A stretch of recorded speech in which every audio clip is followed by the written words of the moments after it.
నమస్తే. రాష్ట్ర వ్యాప్తంగా కాంగ్రెస్ పార్టీ అధికారంలోకి వచ్చిన వెంటనే అన్నటువంటి ఏవైతే 6 గ్యారెంటీలు ఉందో 6 గ్యారెంటీల అమలుకు ఇక శ్రీకారం చుట్టినటువంటి సందర్భం మనం చూస్తూ ఉన్నాం. సో మాట్లాడదాం ఈ గత 20 రోజుల నుంచి ఇక రేవంత్ రెడ్డి గారు ముఖ్యమంత్రి అయిన తర్వాత పరిపాలన ఎట్లా ఉంది, సో కాంగ్రెస్ పార్టీని ఇట్లా ప్రజలు ఏమంటున్నారు, సో మాట్లాడదాం. కాంగ్రెస్ పార్టీ సీనియర్ నాయకులు, సో ఇక మాజీ ఎమ్మెల్సీ రాములు నాయక్ గారు మాట్లాడే ప్రయత్నం చేద్దాం. సార్ నమస్తే. ముందుగాల కాంగ్రెస్ పార్టీ గెలుపులో మీరు కావచ్చు, మీ లంబాడ జాతి కావచ్చు, మీ గిరిజన బిడ్డలు వీళ్ళందరి యొక్క పాత్ర ఉన్నది. సో ప్రధానంగా వాళ్ళ యొక్క ఓట్ బ్యాంక్ తోటే ఇక చాలా నియోజకవర్గాల్లో ఇక కాంగ్రెస్ పార్టీ విన్ అయింది. సో ఎలా ఫీల్ అవుతున్నారు సార్ కాంగ్రెస్ పార్టీ అధికారంలోకి వచ్చింది? 2014లో ఇదే బంజారా లంబాడీలు టీఆర్ఎస్ పార్టీ వైపు ఉన్నారు. అప్పుడు టీఆర్ఎస్ అధికారంలో వచ్చింది. తర్వాత 2018లో గిట్ట టీఆర్ఎస్ వైపే ఉన్నారు, అధికారంలో వచ్చింది. 2023లో మొన్న జరిగిన ఎన్నికల్లో ఈ సమాజం ఏదైతే ఉందో ఈసారి కాంగ్రెస్ పార్టీని తీసుకురావాలే శ్రీమతి సోనియా గాంధీ ఇచ్చింది. ఆ రోజు కేసీఆర్ మాటలను నమ్మి మోసపోయినాము. ఎందుకంటే ఆ రోజు తెలంగాణ ఉద్యమం నీళ్లు నిధులు నియామకాల మీద జరిగింది. మా తాండ్రకు ఉద్యోగాలు వస్తాయి, మాకు 12% రిజర్వేషన్ వస్తుంది అని రకరకాలుగా కలలు కానీ 10 సంవత్సరాలలో ఏం చేయక తర్వాత ఎదురు తిరిగి 23లో ఎన్నికలు జరిగిన తర్వాత మీరు చూడండి, ఉదాహరణకు ఇవాళ 25-30 సీట్లు మైదాన ప్రాంతంలో ఏదైతే ఉందో అక్కడ మొత్తం ఇప్పుడు మీరు ఎక్కడ నిజామాబాద్ చూసుకుందాం. నిజామాబాద్లో రూరల్ డిచ్పల్లి 40-45 వేల ఓట్లు ఆడ కాంగ్రెస్ పార్టీ గెలిచింది. ఎల్లారెడ్డిలో 40 వేల ఓట్లు లంబాడా, మళ్ళీ ఎక్కడ ఆదివాసీలు అది లేరు, ఓన్లీ ప్యూర్ లంబాడాస్, ఆడ కాంగ్రెస్ పార్టీ గెలిచింది. జూకల్లో ఎస్సీ ఉన్న 1100 ఓట్లతోటి కాంగ్రెస్ పార్టీ అభ్యర్థి విజయం సాధించిండు. ఆడ 15-18 వేల ఓట్లు ఆడ వన్ సైడ్ కాంగ్రెస్ పార్టీకి వేసారు. నారాయణ చెడి 59 వేల ఓట్లు, 59 వేల ఓట్లతోటి పోయినసారి ఆయన గెలిచిండు. 50 వేల పై చిలుకు ఓట్లు అక్కడ ఉన్నాయి. ఈసారి అక్కడ ఆ మెజారిటీని ఇచ్చేసి 6 వేల ఓట్లతోటి అక్కడ గెలిచారు. ఉదాహరణకు మన ముఖ్యమంత్రి పోటీ చేసిన కోడంగల్లో 30-35 వేల ఓట్లు ఉంటుంది కోడంగల్ కాంగ్రెస్, పరిగిల 40 వేలు ఉంటుంది కాంగ్రెస్, తాండూరులో 30 వేలు ఉంటుంది కాంగ్రెస్, నీకు ఏది మహబూబ్ నగర్లో 15-20 వేలు టౌన్లో ఆ నియోజకవర్గంలో ఉంటుంది కాంగ్రెస్. అక్కడికించి జడ్చర్ల కాంగ్రెస్ 30-35 వేలు, షాద్నగర్ కాంగ్రెస్, తర్వాత నీకు కల్వకుర్తి కాంగ్రెస్ 60 వేల ఓట్లు ఉంటాయి. ఎక్కడైతే ఈ లంబాడాస్ లేరో గద్వాల్లో లేరు, అక్కడ కాంగ్రెస్ ఓడిపోయింది. తర్వాత ఆలంపూర్లో లంబాడాస్ లేరు ఎక్కువ, అక్కడ కాంగ్రెస్ ఓడిపోయింది. ఎక్కడైతే 14 సీట్లు ఏదైతే మన మహబూబ్ నగర్లో ఉన్నారో 8-10 మంది కొత్తోళ్ళు, ఆ నియోజకవర్గాలలో 25-30 వేల ఓట్లు ఉన్నారు. వాళ్ళు ఎవరో తెలియదు, అయినా కాంగ్రెస్ పార్టీకి అధికారంలో తీసుకురావాలన్నారు. 8-10 మంది కొత్త ముఖాలను గిట్ట గెలిపించిన చరిత్ర ఈ లంబడోళ్ళది ఉంది. ఇదే విధంగా మీరు ఎక్కడికి చూస్తే దేవరకొండ కాంగ్రెస్, నాగార్జున సాగర్ కాంగ్రెస్, మిర్యాలగూడ కాంగ్రెస్, కోదాడ్ కాంగ్రెస్, హుజూర్ నగర్ కాంగ్రెస్, అదేవిధంగా మీకు వైరా కాంగ్రెస్, పాలేరు రిజర్వ్ లేకుండా 56 వేల ఓట్లు పొంగులేటి శ్రీనివాసరెడ్డి కాంగ్రెస్, తర్వాత మహబూబాబాద్ కాంగ్రెస్, డోర్నకల్ కాంగ్రెస్, ఇల్లెందు కాంగ్రెస్, మీకు పాలకుర్తి కాంగ్రెస్, మీకు యాదగిరిగుట్టలో 15-20 వేల ఓట్లు ఉన్నాయి కాంగ్రెస్, ఆలేరులో. ఇది ఎక్కడ చూసినా 30-35 సీట్లలో కాంగ్రెస్ పార్టీకి ఈ కులం అనేది వన్ సైడ్గా మాకు ఏం లేదు, ఈయనను గద్దె దించాలి, కాంగ్రెస్ పార్టీని అధికారంలో తీసుకురావాలి. ఆ రోజు మమ్మల్ని ఎస్టీలో గుర్తించిన శ్రీమతి ఇందిరాగాంధీకి వాళ్ళ కోడలైతే శ్రీమతి సోనియా గాంధీ తెలంగాణ ఇచ్చిందో ఆమెకు బహుమతిగా మనం ఇచ్చేయాలి, రిటర్న్ గిఫ్ట్ ఇవ్వాలనే ఉద్దేశంతో ఎవరు డబ్బులు ఇచ్చినా ఇవ్వకపోయినా తీసుకోకపోయినా మనం కాంగ్రెస్ పార్టీ కోటేయాలన్నది చేసాం. ఇదే ఆదివాసుల సీట్ల కొంత మాకు అనుకూలమైన వాతావరణం రాలే. భద్రాచలంలో 1,00,000 ఓట్లు ఉంటాయి, 1,40,000 చిన్న నియోజకవర్గం అది. అక్కడ ఏమైంది, పాపం మా పొడమీరే ఓడిపోయిండు, బీఆర్ఎస్ అభ్యర్థి గెలిచిండు. అంటే అక్కడ ఆదివాసీ కాంగ్రెస్కు సపోర్ట్ చేయలే. తర్వాత మీకు ఆసిఫాబాద్ 90,000 ఓట్లు, మా శ్యామ్ నాయక్ పోటీ చేసిండు, ఆడ బీఆర్ఎస్ గెలిచింది, కాంగ్రెస్ గెలవాలి. అదే నీకు 11 సార్లు ఎన్నికలు జరిగితే 10 సార్లు లంబాడాలు గెలిచిర్రు. ఆడ ఎడమ బొజ్జుకు ఖానాపూర్ ఇస్తే మాకు క్యాండిడేట్ ముఖ్యం కాదు, కాంగ్రెస్ పార్టీ ముఖ్యమని ఎడమ బొజ్జుకు 4,000 ఓట్లతోటి గెలిపించారు. అక్కడ 40,000-50,000 లంబాడా ఓట్లు ఉంటాయి, 15,000-16,000 ఆదివాసీలు ఉంటాయి. తర్వాత నీవు బోతులో 60,000 ఓట్లు ఆదివాసులు ఉంటాయి, 30,000-35,000 లంబడోళ్ళు ఉంటాయి. ఆడేమో బీఆర్ఎస్ గెలిచింది. అదే ఆదిలాబాద్లో టౌన్లో టౌను బేలా ఉల్లా ఆ మండలాలలో 40,000 ఓట్లు ఉంటారు, ఆడ బీజేపీ గెలిచింది. నీకు సిరిపూర్ కాగజ్ నగర్లో 25,000-30,000 మంది ఉంటారు, ఆడ బీజేపీ గెలిచింది. ఇట్లా లంబాడా ఉన్న ఎక్కడైతే ఉన్నారో ఇల్లెందు కానివ్వండి, మైదాన ప్రాంతాలు, నేను ఇప్పుడు చెప్పిన ఇక్కడ రిజర్వేషన్ లేని మైదాన ప్రాంతంలో కాంగ్రెస్ పార్టీ గెలిచింది. దేవర్ కదిరా కానివ్వండి, ఎక్కడైతే రిజర్వేషన్ లేదో తాండూరు కానివ్వండి, పరిగి కానివ్వండి, నీకు కొడంగల్ కానివ్వండి, ఇది మైదాన ప్రాంతంలో రిజర్వేషన్ లేదు. కానీ కాంగ్రెస్ పార్టీని చేయాలి, ప్రజాస్వామ్యాన్ని రక్షించుకోవాలి, కుటుంబ పరిపాలన పారదోలాలి, ఈ అవినీతిని అరికట్టాలనే ఉద్దేశంతో ఇవాళ కాంగ్రెస్ పార్టీ అధికారంలో వచ్చింది. ఇంత నమ్మి ఓట్లు వేసిర్రు, రేవంత్ రెడ్డి గారు ముఖ్యమంత్రి అయ్యారు. గడిచిన 20 రోజులలో నిజంగా ప్రజలకు కాంగ్రెస్ పార్టీ న్యాయం చేస్తాను ఒక నమ్మకాన్ని తీసుకొచ్చుకున్నారంటే ఏం చెప్తారు సార్? ఇప్పుడు మేము 6 గ్యారంటీల ఇది చేసినాం. 6 గ్యారంటీలలో బస్సు 2 గ్యారంటీలు ఇది చేసినాం. తర్వాత మొన్నటి నుంచి 6 రోజులు ఏది ప్రజాపాలన పెట్టినామో అక్కడ మంచి స్పందన ఉంది. ఇవాళ ఇంతకుముందు ముఖ్యమంత్రిని గెలవాలన్నా, లేకుంటే ఏ ఒక్క అధికారిని పోయి మనం మొరబెట్టించుకున్నా, ఈ 10 సంవత్సరాల్లో ఒక తెల్ల రేషన్ కార్డు ఇచ్చిర్రా? ఎవరికైనా కార్డులు దొరికినాయా? ఎవరైనా వాళ్ళ గొడవను చెప్పుకోవాలంటే ఎవరికైనా చెప్పే పరిస్థితిగా? వాళ్ళ ఎమ్మెల్యేలకు తీరిక లేదు, ముఖ్యమంత్రి కలవడాయ్, మంత్రులేమో సెక్రటరియట్ రానియరాయ్, ఏ మంత్రి ఎక్కడ ఉంటాడో ఎవరికి తెలియదాయ్. ఈ విధంగా ఇది చేసే వారికి ఇవాళ మేము అటువంటి ప్రోగ్రాం తీసుకుంటే పోటాపోటీ కబడ్డీ అప్లికేషన్లు దొరుకుతలేవు. ఇవాళ ముఖ్యమంత్రి రివ్యూలో చెప్పిండు, ఇప్పుడే నేను టీవీలో చూస్తున్నా, ఎక్కడ గిట్ట అప్లికేషన్ తక్కువ కావద్దు, వారిపై చర్యలు తీసుకోండి, వారి సమస్యలను వినండి, వారి సమస్యలను పరిష్కరిద్దాం. ఇది ప్రజల ప్రభుత్వం, దొరల ప్రభుత్వం కాదు. 20 రోజుల్లో ఎంతో వ్యత్యాసం కనిపిస్తుంది కదా. ఆ వ్యత్యాసం ఇక్కడ చూస్తున్నారు కదా. ఇవాళ నేను మొన్న జూబ్లీహిల్స్ అసెంబ్లీ కాన్స్టిట్యున్సీలో తిరిగిన, అక్కడ పోయి కొంతమంది టీఆర్ఎస్ కార్యకర్తలు మా ఎమ్మెల్యే ఇప్పించిండు, ఎమ్మెల్యే ఇస్తుండు అని మొదలుపెట్టారు.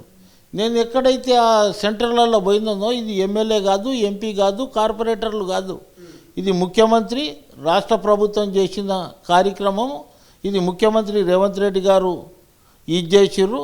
ఆ ముఖ్యమంత్రితోటి వాళ్ళ టీం ఏదైతే ఉందో అధికారులు కానివ్వండి, తర్వాత మంత్రులు కానివ్వండి, అందరు కలిసి చేసిన ప్రజాప్రభుత్వం కార్యక్రమం. కానీ మా టీఆర్ఎస్ ఎమ్మెల్యే చేస్తుండు, మా ఇది చేస్తుండు అనేది కాదు. ఎప్పుడు రివ్యూ జరపలే కదా ఈ 10 సంవత్సరాలలో. ఇలా కేటీఆర్ ఏమో పార్లమెంట్ ఎన్నికల గురించి రివ్యూ జరుగుతుంది. ఎవరికైనా కలిసేటోడా కేసీఆర్, కేటీఆర్? ఇలా రివ్యూ ఎట్లా జరుపుకుంటున్నారు మీరు?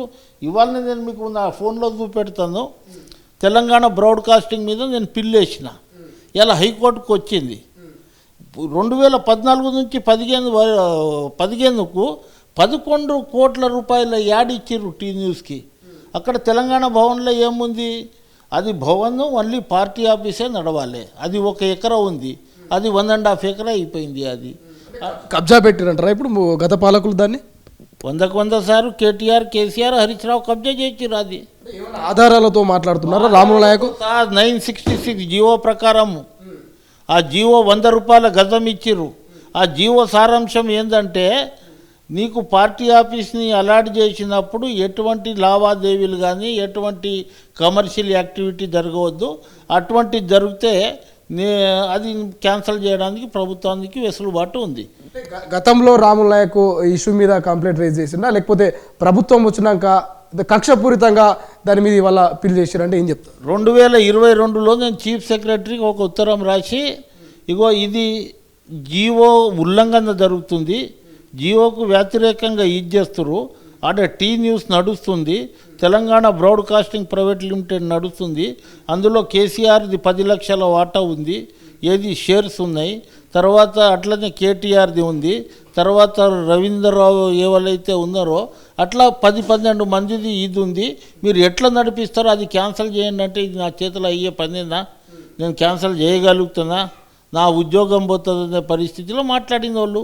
అందుగురించే నేను అక్కడ పోయినా ప్రభుత్వానికి చెప్పిన, ప్రభుత్వంకించి సానుకూలంగా రాకపోతే కోర్టులో వేసిన. ఇవాళ కోర్టు డైరెక్షన్ ఇచ్చింది, అది దాని మీద ఇది చేయమన్నది, ఎప్పటి వరకు ఇది చేస్తుందో అది కోర్టులో ఉంది, తప్పకుండా న్యాయం జరుగుతుంది. అక్కడికించి తెలంగాణ బ్రాడ్కాస్టింగ్ ప్రైవేట్ లిమిటెడ్ ఇది కావాలి, అది పార్టీ ఆఫీస్ ఉండాలి, ఆ పార్టీ ఆఫీస్ నడుస్తలేదు అక్కడ. అందుగురించే నేనేమంటున్నా అంటే అమరవీరుల త్యాగాలు ఏవైతే జరిగిందో 1600 మంది చనిపోయి ఎవరైతే ఉన్నారో వారి మ్యూజియాన్ని ఏర్పాటు చేద్దాం. ఎవడు ఏ రోజు చచ్చిపోయిండు, ఎందుకు చచ్చిపోయిండు, ఎందుకు ఆయన ప్రాణ బలిదానం ఇచ్చిండు, ఎందుకు ఇది అయింది, ఆ రోజు నీళ్లు నిధులు నియామకాల గురించి మాట్లాడిన వాళ్ళు 10 సంవత్సరాలు ఎందుకు మాట్లాడలే, ఎప్పుడైతే మూమెంట్ తక్కువ ఇది అవుతుంటే ఆ మూమెంట్ని ఇది చేయడానికి అనేక మంది ఇది చేసిరు, వాళ్ళని రెచ్చగొట్టి చంపేసారు వీళ్ళు. హరీష్ రావుకు ఆ రోజు ఏమో పెట్రోల్ దొరికింది కానీ పుల్లల డబ్బి దొరకలే, పుల్లలు పెట్టే దొరకలే. ఇప్పుడు అమరుల స్మారక స్తూపం అనేది కట్టిరు, మనం నగరం నడిబొడ్డున సెక్రటరియట్ ముందులో కట్టిరు. సో అందులో అమరులకు సంబంధించిన ఫోటోలు పెడతాం, వాళ్ళకు సంబంధించిన ఇన్ఫర్మేషన్ పెడతామని గతంలో చెప్పారు. సో అది ఉన్నది కదా సార్, మళ్ళీ ఎందుకు దీన్ని తెలంగాణ భవన్ని మార్చే అవకాశం ఉందంటారు? తెలంగాణలో 1200 మంది చనిపోయారని ముఖ్యమంత్రి అసెంబ్లీ సాక్షిగా చెప్పడం జరిగింది. కానీ 550 మందో 600 మందికి ఐడెంటిటీ చేసారు. మళ్ళీ 600 మంది ఎక్కడ పోయారు, వాళ్ళ చరిత్ర ఏంది, వాళ్ళు ఎక్కడ ఇదైనరు, వాళ్ళ కుటుంబాలు ఎక్కడ ఉన్నాయి, వాళ్ళకి ఎందుకు ఇవ్వలేదు? అది గిట్ట అటెండర్ ఉద్యోగాలే ఇచ్చిండు, ఒక 5-6 మందికి జూనియర్ అసిస్టెంటే ఇచ్చిండు.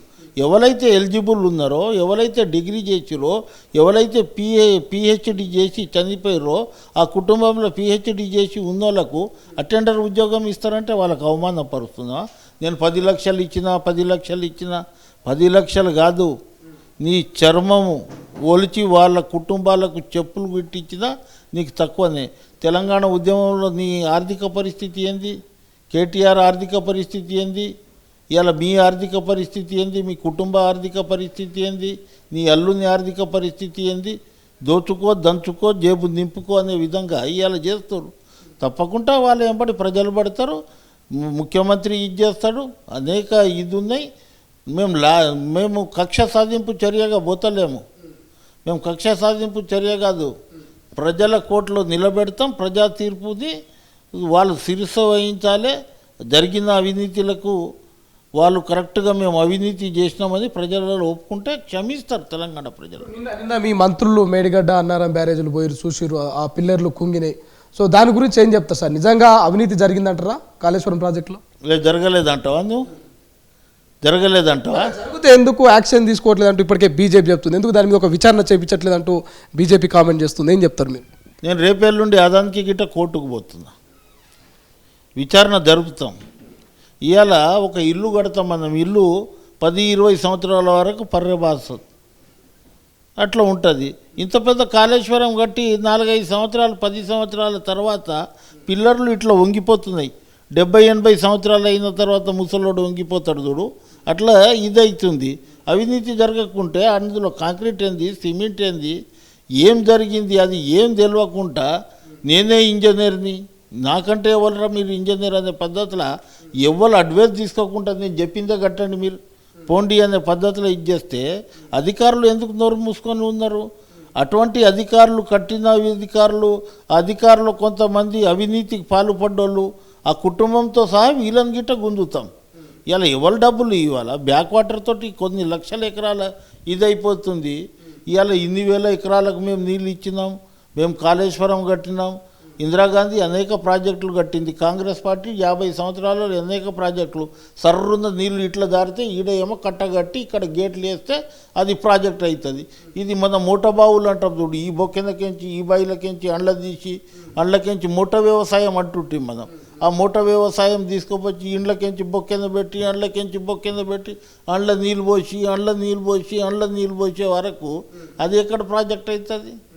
అందుగురించే వాళ్ళు రీడిజైన్ పేరు మీద ప్రాణహిత చేవేళ్లను రీడిజైన్ పెట్టి కాళేశ్వరం చేసి లక్షల కోట్ల రూపాయలు అవినీతి చేశారు. ఆ అవినీతి 100% ఉందని ఆ రోజు నుంచి కాంగ్రెస్ పార్టీ మొత్తుకుంటుంది. అదే జరిగింది. అందులో ఎటువంటి ముఖ్యమంత్రులు ఉందా, ఎటువంటి ఐఏఎస్ ఆఫీసర్లు ఉందా, వాళ్ళని ఇడిచేది లేదు. వానికి ఎందుకు ఇడుస్తాం? 100% వాళ్ళ మీద ఇది చేస్తాము, ఎందుకు చేయము? ఎట్లా సార్ అసెంబ్లీ సాక్షిగా ముఖ్యమంత్రి రేవంత్ రెడ్డి గారు కావచ్చు, మీ మంత్రులంతా శ్వేతపత్రాన్ని విడుదల చేశారు. దాదాపు 7,00,000 కోట్ల రూపాయలు అప్పు చేసి పెట్టింది గత పాలకులని.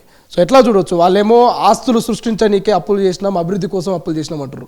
మీరేమో నిజంగానే అప్పుల కూపిలో మమ్మల్ని నెట్టేసిపోయారు గత పాలకులని మీరు అంటున్నారు. సో ఏది నమ్మాలి? ఏది సంపాదనకు పెట్టిపోయారు ఒకసారి అడుగు నాకు. ఆర్టీసీ భూములు అమ్ముకురు, ప్రభుత్వ భూములు అమ్ముకున్నారు. ఇందిరాగాంధీ ఇచ్చిన ఎస్సీ ఎస్టీల లావణ్య పట్టాలను జబర్దస్తిగా గుంజుకొని అది అమ్మిరు. మీరు ఫార్మాసిటికల్ పేరు మీద గిరిజన రైతుల దగ్గర 8 లక్షలకు తీసుకొని 3 కోట్లకు అమ్మిరు. ఒక ఇండస్ట్రీస్ రాలే. మేము 2 లక్షల ఉద్యోగాలు ఇచ్చినామన్నాడు. ఐటీ కంపెనీలో పోదాం ఈయననే అంటుండే కదా అప్పుడు మూమెంట్లా.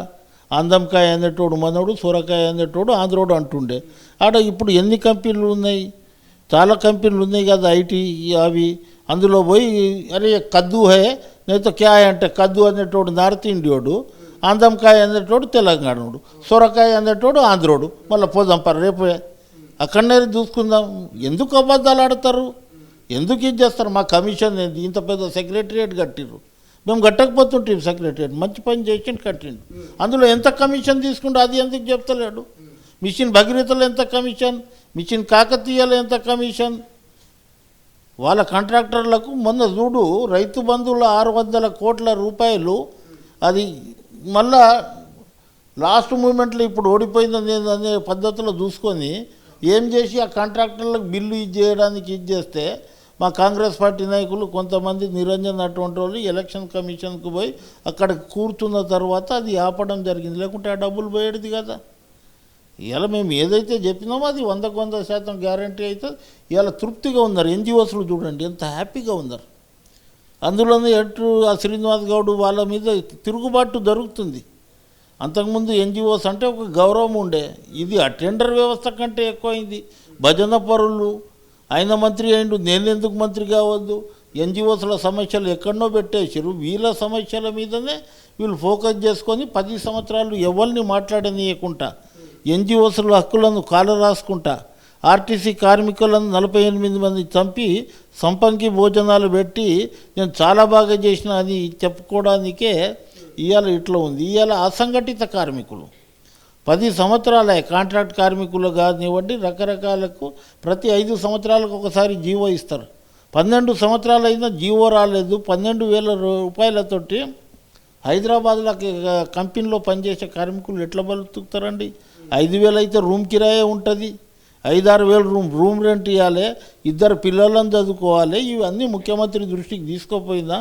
ఇవి మొన్న ఓలా ఇంకోటి కొన్ని ఇటువంటి సంస్థలది అక్కడ డిస్కస్ అయింది, మాట్లాడిందాం. ఏం చేద్దాం అనేది తపన పడుతుందాం. డబ్బులు లేకుండా మా దగ్గర ధనలక్ష్మి లేకుండా ఇప్పుడు మాకు ధైర్యలక్ష్మి ఉంది. ఇలా అప్పు చేసి ఉండొచ్చు, రేపు మేము ఇది చేస్తాం. కానీ ఇంత అవినీతి అవసరం లేదు కదా. ఇలా బండ్లు చూడండి మీరు విజయవాడలో ఏది మనము ఆ బండ్లను కాస్ట్లీ బండ్లను ఇవాళేమో ఆ బండ్లు మార్చేసిరని మళ్ళీ ఇప్పుడు టీవీలో చూసిన. ల్యాండ్ క్రూజర్ పోయి ఇప్పుడేమో ఫార్చునర్ అయిందట, రేపు ఫార్చునర్ పోయి ఏమో ఇంకో ఇది అవుతుంది. ఇటువంటిది ఎందుకండి? ఇది మాది, ఇది ప్రభుత్వం మాది. ఈసారి కనుక గెలిస్తే మన కిడ్నీలు అమ్ముకుంటుండే ఆయన. ఇప్పటికే 200-300 ఏది కళ్ళకు టెస్టులు చేయించారు. మీరు అందరు నా కళ్ళు మంచిగా ఉన్నాయా లేదు, అందులో ఒక మతలబు ఉంది. మనం చనిపోతే ఈయన కళ్ళు మంచిగా ఉన్నాయి కదా, మా దగ్గర కళ్ళు దొరుకుతుంది అని ప్రపంచ బ్యాంకులకు రాసి తెలంగాణలో చనిపోయిన కళ్ళు మేము గిఫ్ట్ ఇస్తాం, మాకు ఒక కందుకు ఒక 10 లక్షలు ఇవ్వమంటే అటువంటి వ్యాపారం చేసేటోళ్ళు. నా అటువంటి కిడ్నీలు అమ్మేసేటోళ్ళు, గుండెకాయని తీసేసేటోళ్ళు. భగవంతుడు ఇదేంది, పంచభూతాలు గిట్ట సహకరించలేదు, ఆయన ఇంటికి పంపించారు. కానీ కాంగ్రెస్ పార్టీ అధికారంలోకి వస్తే దళారుల వ్యవస్థ వస్తుంది, ధరణి బంగాళాఖాతంలో కలుపుతామంటున్నారు. సో మళ్ళా దళారుల వ్యవస్థకు తెరలేపుతారు కాంగ్రెస్ నాయకులని గత పాలకులు కామెంట్ చేశారు మాజీ ముఖ్యమంత్రి కేసీఆర్. వాస్తవం అంటారు అది? దళారీ వ్యవస్థ పోతుంది. ధరణి వెబ్సైట్ అయితే మేము ఆ రోజు నుంచే అగనిస్ట్ ఉన్నాం, అది తీసేస్తాం. కబ్జా కాలం తీసేసినప్పుడు దొరలను దేశముఖులను మళ్ళా నక్సలైట్లు ఆ రోజులలో ఎర్రజెండా బాతినప్పుడు కానీ సాదా బైనామా మీద కానీ వాళ్ళు తీసుకున్నప్పుడు కాలం నెంబర్ 16 తీసేసి ఆ రోజు నేను 5 ఎకరాలకే కటాఫ్ పెట్టాలి, ఎవరైతే వ్యవసాయం చేస్తారో వాళ్ళకే ఇవ్వాలి, వ్యవసాయం చేయడానికి ఇస్తావు, వ్యవసాయం ఆడ అమెరికాలో ఉంటాడు, ఆడు వ్యవసాయం చేయడు, ఆయనకు 100 ఎకరాల భూమి ఉంటుంది, ఆయనకేమో ఇది పోతుంది. నేను ప్రభుత్వ ఉద్యోగిని, నాకు 10 ఎకరాలు ఉంటుంది, నాకు గిట్ట ఏమో రైతు బంధు ఇస్తారు. ఏందండి ఇది? ఎవరి సొమ్ము అప్పు కాకపోతే ఇంకా పప్పు అవుతుంది, ఇంకా ఏమవుతుంది? నేను అది చేసిన ఇది చేసిన, ఏం చేసినావు? బెల్ట్ షాపులు పెట్టినావు, ప్రతి ఊర్లో తాగు ఊగులాడు కొట్లాడు. ఇప్పుడు రేషన్ కార్డుకు రైతు బంధుకు లింకు పెట్టనుంది కాంగ్రెస్ ప్రభుత్వం అంటూ పెద్ద ఎత్తున వాళ్ళు చర్చలు చేస్తున్నారు. అటు ప్రతిపక్షాలు, ఇటు బీఆర్ఎస్ కావచ్చు, బీజేపీ కావచ్చు. ఏం చెప్తారు? వాస్తవం ఉండొచ్చు అంటారా ఇందులో? మీరు బీఆర్ఎస్ బీజేపీ రెండు అలగలగ అనుకుంటున్నారు, ఆ రెండు ఒకటే ఉన్నాయి. ఆడ ఒక ఇంజన్ ఉంటే అక్కడ ఎక్కడ ఢిల్లీలో నరేంద్ర మోడీది, అమిత్ షాది ఒక ఇంజన్, ఇక్కడ కేటీఆర్ రెండవ ఇంజన్. అక్కడ ఏమో గాడ్ ఎవరు ట్రైన్కు, ఎవరు మన ఎంఐఎం అసదుద్దీన్ ఓవేసీ, ఈయన సిగ్నల్ ఇస్తే ఆ 2 ఇంజన్లు నడుస్తాయి. ఇవాళ మేము ధరణికి అది పెట్టినాము, లింకు పెట్టినాము, లేకుంటే రైతు బంధుకు రేషన్ కార్డుకు సంబంధం ఏందండి? బిలో పవర్టీ లైన్ ఉన్న 95, మీరేమో పర్ క్యాప్టా 3,50,000 రూపాయలు వచ్చింది అని చెప్తారు. 12,000 నా జీతం, నేను కాంట్రాక్ట్ లేబర్ని. 1,20,000 లేదు, ఇంత అబద్ధమా? 3,50,000 కూలోడు సంపాదిస్తుండంటే ఏం చెప్తాం? ఇవాళ బస్సు ఎక్కి వచ్చిన, నేను నాకు ఆ బండి పెట్టి టికెట్ తీసుకొని వచ్చిన. ఏందమ్మా ఎక్కడ పోతున్నావు అంటే, బిడ్డ నేనేమో రోజు అడ్డ మీద పోతా, 20 రూపాయలు పోవడానికి అవుతుండే, 20 రూపాయలు నేను పంజగుట్టకు రావడానికి అవుతుంది, రోజు నా 50 రూపాయలు మిగిలింది. ఆ దేవుడు చల్లగుండని ఆ రేవంత్ రెడ్డి నాకు రోజు 50 రూపాయలు కూలీ దొరికినా దొరకకపోయినా 50 రూపాయలు నాకు పోతుండే. అడ్డ మీద పక్క కూలీ లేదు కదా, అందు గురించి నా 50 రూపాయలు దొరికి ఇది అవుతుంది బిడ్డ అని చెప్తారు. ఇవాళ మా దగ్గర కొంతమంది తాగుబోతలు ఉన్నారు, మొన్న వచ్చి నాకు చెప్తారు, నా భార్యను కొడితే అది ఉంటుండే సార్, ఇప్పుడు బస్సు ఎక్కి వెళ్ళిపోతుంది, ఏ బస్సులో దేవులాడాలని నేను అంటాడు. మరి మళ్ళీ ఎందుకు కొడుతున్నవారని? ఇగో ఇటువంటి పరిస్థితిలో వాళ్ళకు స్వేచ్ఛ వచ్చింది. నేనేమంటున్నా, మా అక్కలకు పోయి చూడండి, ఏమని చూస్తారంటే, వీళ్ళు చాలా అభివృద్ధి చేశారు కదా, మనకు బస్సులు ఫ్రీ ఉన్నాయి, ఒక 50 బస్సులు నేను ట్రాన్స్పోర్ట్ మినిస్టర్ తోటి మాట్లాడతా, కాళేశ్వరం ప్రాజెక్ట్ చూపెట్టుకొని రండి, ఎట్లా పర్రెలు బాసినాయి, ఎన్ని ఎకరాలకు బారుతుంది అది చూడండి. ఆడికించి మానేరు వాగుకు రండి, ఏది మన సంతోష్రావు గారి వాళ్ళ తండ్రి ఇసుక కుప్పల దగ్గర 10 లక్షలు రోజు ఇట్లా నోట్లు తీసుకొని పోతాడు, రోజు 400 బండ్లు పోతుంది. అది అభివృద్ధే కదా, అవినీతి కాదు, అది అభివృద్ధి. కాళేశ్వరం అభివృద్ధి, అది చూసి రండి. అక్కడికి నుంచి చక్కగా కొండపోచమ్మకు రండి, కొండపోచమ్మ ప్రాజెక్ట్ చూడండి. తర్వాత మా అన్నగారి ఫామ్ హౌస్ చూడండి, ఆడ విత్తనాల బండారం ఇది విత్తనాలు తయారు చేసే కంపెనీ పెట్టిండు. ఆ విత్తనాలు కనుక తీసుకొచ్చి నాటువంటి రైతు ఇస్తే ₹1 కోటి వస్తాయి ఆ విత్తనాలు. అటువంటి అభివృద్ధి చేసిండు, ఆ విత్తనాలను చూడండి.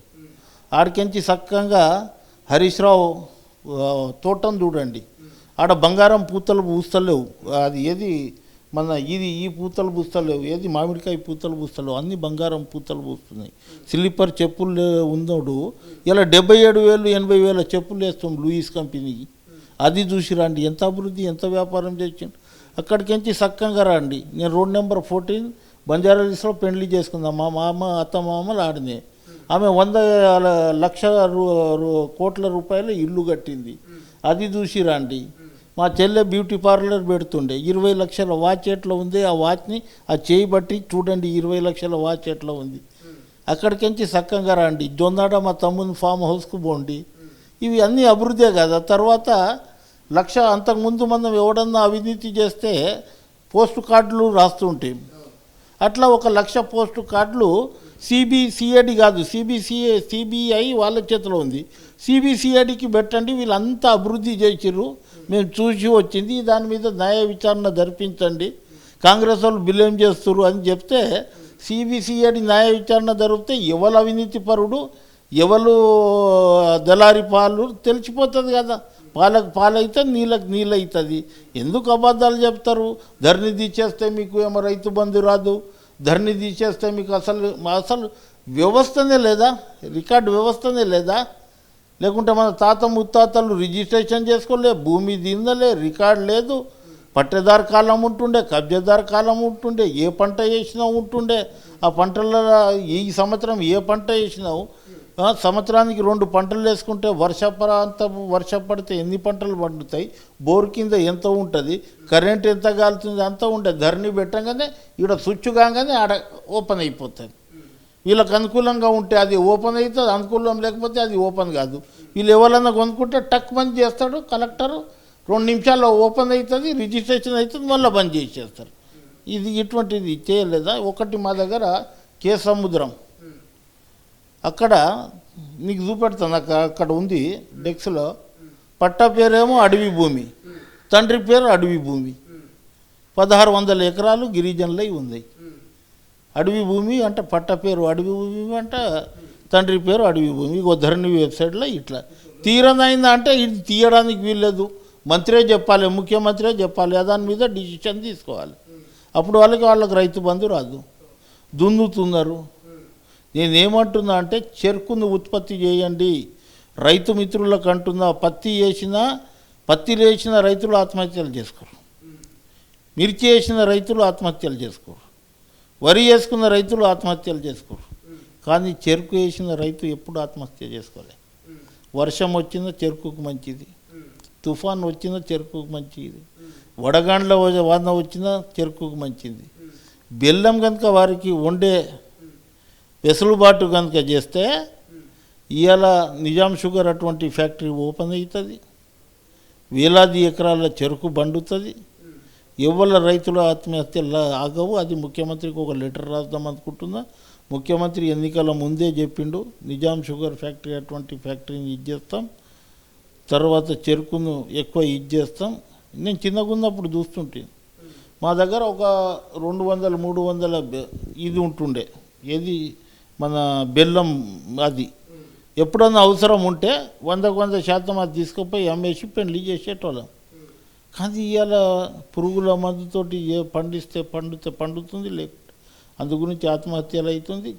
ఇది ఈ ప్రభుత్వం రైతుల ప్రభుత్వం, ఈ ప్రభుత్వము ప్రజల ప్రభుత్వం, ఈ ప్రభుత్వం ప్రజాస్వామిక ప్రభుత్వం, అందరు సమానం. సార్ చివరిగా నేను ఒక ప్రశ్న అడుగుతా. రాము నాయక్ను గతంలో మాజీ ఎమ్మెల్సీ అయినప్పటికీ కూడా ఎమ్మెల్సీగానే అనుకున్నారు, మొన్నటి వరకు కూడా మాజీ ఉన్న ఎమ్మెల్సీ ఉన్నాడు, ఆయన ఎమ్మెల్సీగా అనుకున్నారు. సో ప్రస్తుతం మీ ప్రభుత్వం వచ్చింది, ఇంత కష్టపడరు, ఇంతమంది ఓటర్లతోటి ప్రభుత్వం అధికారంలోకి వచ్చినాక మేము భవిష్యత్తులో రాము నాయక్ ఏ పదవిలో చూడబోతున్నాం, మేము ఏం చెప్తారు? ఇప్పుడు నేను 48-50 నియోజకవర్గాలు తిరిగితే అందులో 46 నియోజకవర్గాలు గెలిచినాం. నాకు పార్టీ హైకమాండ్ మాట ఇచ్చింది, మా ముఖ్యమంత్రి గారు మాట ఇచ్చారు. అది తప్పకుండా నాకు న్యాయం జరుగుతుంది. నేను ఎమ్మెల్సీ పదవి లేక నేను ఉంటాను, ప్రజలను చేస్తాను. తప్పకుండా వాళ్ళు నన్ను గుర్తిస్తారు. నేను పదవి ఉన్నా లేకపోయినా పార్టీ నిడవలే కదా, నాకు టికెట్ రాకపోయినా పార్టీ గెలుపు గురించి చేసిన, హైకమాండ్ ఆదేశాలను చేసిన, నా పార్టీ పూర్తి నమ్మకం ఉంది, ముఖ్యమంత్రి మీద నమ్మకం ఉంది, మంత్రుల మీద నమ్మకం ఉంది.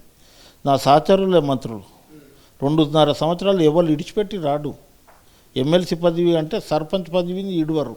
నేను ఎమ్మెల్సీ పదవిని ఇడిచిపెట్టినా, అవినీతికి వ్యతిరేకించి కొట్లాడినా, ఆయనను ముఖ్యమంత్రి చేసిన దాంట్లో ప్రధాన పాత్ర పోషించిన, ఆయనను ముఖ్యమంత్రి దించడానికి ప్రధాన పాత్ర పోషించాను. రాత్రింబగలు తిరిగిన ఆ కుటుంబానికి ఇంకోసారి జైలు పంపించాలి అనే ఉద్దేశంతో తప్పకుండా నేను వాళ్ళ వెంబడి పడతాను. అధికారం డెఫినెట్ వస్తుంది, ఎక్కడ పోదు. బాబాసాహెబ్ అంబేద్కర్ రాసిన రాజ్యాంగం మన చేతిలో ఉంది. 100% నాకు న్యాయం జరుగుతుంది. ఇది మొత్తం మీద ఇక వైపు పార్లమెంట్ ఎన్నికలకు కూడా సర్వం సిద్ధమవుతున్నారు. సో ఈ సందర్భంలో ఇప్పటికే కాంగ్రెస్ పార్టీలో నామినేటెడ్ పోస్ట్ అటు ఎమ్మెల్సీ మీద కావచ్చు, ఇటు కార్పొరేషన్ మీద ఇప్పటికే అందరు ఖర్చు వేసే ప్రయత్నం చేస్తున్నారు. కానీ రాముల్ నాయక్ సీనియర్ కాంగ్రెస్ పార్టీలోనే సీనియర్ మోస్ట్ నాయకులు. సో ఆయన ఖచ్చితంగా నాకు ఎమ్మెల్సీ ఇస్తా అని చెప్పి గతంలో మా నాయకులందరూ చెప్పారు. సో నమ్మకం ఉంది, ఖచ్చితంగా ఎమ్మెల్సీగా ప్రజలు నన్ను ఆశీర్వదిస్తారు, ప్రజల్లో మళ్ళీ నేను వెళ్తానంటూ ఆయన చెప్తున్నారు. కెమెరా పర్సన్ సతీష్తో శ్రీశైలం, తొలి వెలుగు, హైదరాబాద్.